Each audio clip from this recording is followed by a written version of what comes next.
이슈의 시작과 흐름 그리고 그 결말까지 예측해 봅니다. 기승전 이슈 오늘은 사회부 김혜민 기자와 함께합니다. 지난 5일 김영훈 고용노동부 장관이 부산을 찾아 지역 노동자들의 목소리를 직접 듣는 공개회의, 즉 타운홀 미팅을 열었는데요. 다양한 연령대와 직업을 가진 사람들이 참석해 장관과 많은 이야기 나눴다고 합니다. 이 자리에 직접 패널로 참석해서요. 김혜민 기자 통해 자세한 얘기 들어봅니다. 김 기자 어서 오세요. 네, 안녕하세요. 예. 우선 이번 타운홀 미팅 어떤 행사였고 분위기 어땠습니까? 네, 이번 타운홀 미팅은 부산의 미래 일자리 함께 묻고 답하다라는 주제로 열렸고요. 지역의 다양한 노동자들이 장관에게 직접 궁금한 점을 묻고 장관이 직접 답을 하는 형식으로 진행이 됐습니다. 실제로 현장에는 다양한 노동자들이 참여를 했고요. 예를 들어서 배달기사 같은 플랫폼 노동자부터 사회적 기업 종사자, 예술단 단원들까지 와서 자기들의 요구를 전했습니다. 사실 현장에서 일하는 노동자들이 노동부 장관 직접 만날 기회 흔치 않잖아요. 지역 노동자들 장관에게 주로 어떤 이야기를 하던가요? 네, 직종은 다들 달랐지만 좀 요구하는 내용은 비슷했습니다. 지금의 노동 환경이 너무 열악하고 그래서 정부 차원에서 대책을 마련해줬으면 좋겠다 이런 요구가 많았습니다. 한 배달 노동자는 지금의 환경이 너무 위험하다 이런 주장을 하기도 했는데요. 부산에서 일하는 배달 노동자 양기혁 씨 얘기 직접 들어보겠습니다. 저는 부산 전 지역을 곳곳에 배달을 하는 배달 노동자 양기혁이라고 합니다. 직장인은 가슴에 사표를 얹고 다니고 배달 노동자는 가슴에 유서를 쓰고 다닙니다. 그만큼 지금 저희 플랫폼 기업에서 일하는 배달 플랫폼 종사자들이 산업재해 1, 2등을 다투고 있습니다. 어떤 상황에서는 안전이 최우선이라고 하는 이재명 정부의 기조에 예방효과가 나타날 수 있는 문제의 노동부의 역할을 다해 주시기를 당부드리며 고용노동부에서 선제적으로 배달 라이더의 안전 문제에 접근하실 의향은 없으신지 궁금하고 여쭤봅니다. 네, 배달 플랫폼들이 서로 과도하게 경쟁하면서 라이더들 간의 경쟁이 치열해지고 그만큼 안전도 위협받고 있다는 내용이었는데요. 이제 그러면서 제도 개선을 요구하기도 했습니다. 실제로 많은 배달 기사들이 플랫폼 소속이 아니라 배달 대행사 소속으로 있다 보니까 현행법상 이 업체들은 별도의 요건을 갖추지 않아도 신고만 하면 누구나 영업을 할 수 있는 상황입니다. 그러다 보니 불법 고용이나 미정산 문제 이런 게 발생할 여지가 많고 또 이런 문제를 원청인 배달 플랫폼에 물을 수도 없는 상황이라고 전했습니다.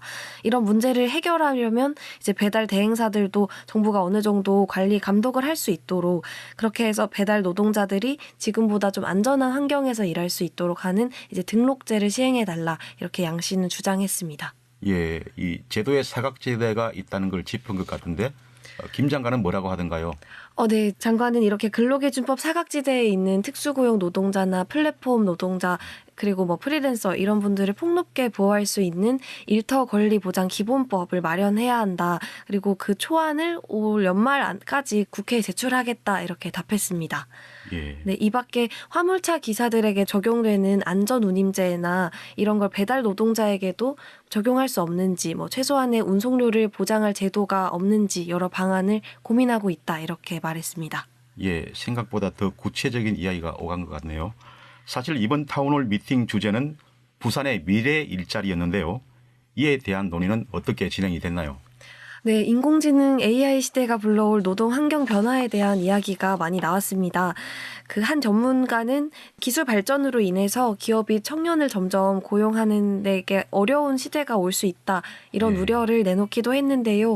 기업 입장에서는 신입사원을 채용해서 가르치는 데 비용을 들이기보다는 AI로 대체할 방법을 찾을 거다. 그렇게 되면 기존에 숙련된 노동자들에 대한 고용은 늘어날지 몰라도 이제 새로 일자리를 구해야 하는 청년층 같은 경우는 20대 고용은 특히 낮아질 거다. 이런 얘기를 했습니다. 예. 실제로 지금도 20대 고용률이 빠른 속도로 낮아지고 있다. 이런 관측도 내놨습니다. 예, 사실 김 기자도 부산에서 일하는 노동자이지 않습니까? 이번 타운홀 미팅에 김 기자도 직접 패널로 참여를 해서 장관에게 질문을 던졌죠. 어떤 질문을 했습니까? 네, 저도 운 좋게 장관에게 직접 궁금한 점을 물어볼 수 있었는데요. 우선 저처럼 부산에서 나고 자란 청년들이 일자리나 배움의 기회를 얻기 위해서 고향을 떠나는 문제에 대해서 어떻게 풀 수 있을지 물었습니다. 이제 여기에 대해서 김 장관도 참 고질적인 문제다. 청년들이 지역에서 직장을 얻고 결혼을 하는 게 정말 어려운 현실인 것 같다. 이렇게 공감을 했고요. 예. 장관 입장에서는 이제 좋은 일자리가 부산에 올 수 있도록 애쓰겠다. 이렇게 약속을 했고 또 무엇보다 안전하고 체불 없고 뭐 괴롭힘 없는 일터를 우선 만들겠다고 약속했습니다. 특히 산업단지에서 일하는 노동자들의 처우 개선을 위해서 뭐 1,000원의 안침밥이라든지 작업법 세탁소 이런 다양한 정책을 펼치겠다라는 답을 내놨습니다. 예, 또 추가로 최근에 부산 지하철이나 전국 공항에서 일하는 노동자들이 처우 개선을 요구하며 이제 파업을 예고했던 문제에 대해서도 정부 대책이 없었는지 물었습니다. 예, 그러니까 청소나 시설 파트에서 일하는 분들이 문재인 정부에서 추진한 공공기관 비정규직 정규직화 정책으로 이 정규직은 됐는데요. 이게 직접 고용이 아니라 자회사에 소속되는 형태로 되면서 처우는 전과 다르지 않습니다. 이런 주장인 거죠. 네, 맞습니다. 그래서 김 장관은 노동부도 이제 공항공사 같은 모회사에서 좀 적극적으로 직접적인 고용관계 아니다 회피하지 말고 좀 적극적으로 나서주기를 바라고 있다고 말을 했고요. 그리고 내년 3월부터 노란봉투법이 이제 시행되면 원청이 하청 노동자들을 어쨌건 직접 교섭을 해야 하기 때문에 예. 좀 상황이 더 개선되지 않을까 이렇게 관측을 하기도 했습니다. 예, 최근 이슈가 된 런던 베이글 뮤지엄 직원 과로사 사건에 대한 언급도 있었다고요? 네, 맞습니다. 지난 7월 런던 베이글 뮤지엄이라는 커피 프랜차이즈 업체에서 20대 노동자가 숨진 사건인데요. 예. 생전에 한 주에 80시간을 일했다 이런 과로에 시달렸다는 주장이 제기됐는데 회사 측에서는 유가족에게 근무 기록을 제공하지 않겠다 이렇게 해서 논란이 됐었습니다. 이렇게 유가족들이 내 부모나 자녀가 어떻게 일했는지에 대한 기록을 받는 문제로 회사와 다투는 문제에 대해서 좀 예. 어떻게 생각을 하는지 김 장관에게 물었는데요.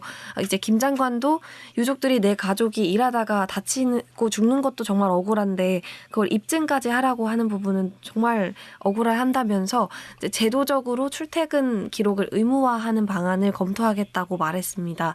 또 유족 측이 과로성 질환이나 산재 사고를 입증하기 위해서 근무 기록을 직접 확보해야 하는 현실이 부당하다면서 이제 추후 입증 책임을 사측에 묻는 그런 제도에 대해서도 검토하겠다고 말했습니다. 김 장관 얘기 직접 들어보겠습니다. 출퇴근 기록 의무제라든지 이런 것들을 통해서 유족들이 제일 억울해하는 것은 일하다가 다치고 죽는 것도 억울한데 우리가 그것을 입증하라고 하니 그리고 회사는 영업비밀이라고 주지 않는 이런 부분들이 오랫동안 되어 왔습니다. 그래서 1차적으로 출퇴근 기록을 의무화하는 것들을 제도화하고 한 발 더 나가자면 입증 책임을 바꾸는 것도 어떨까?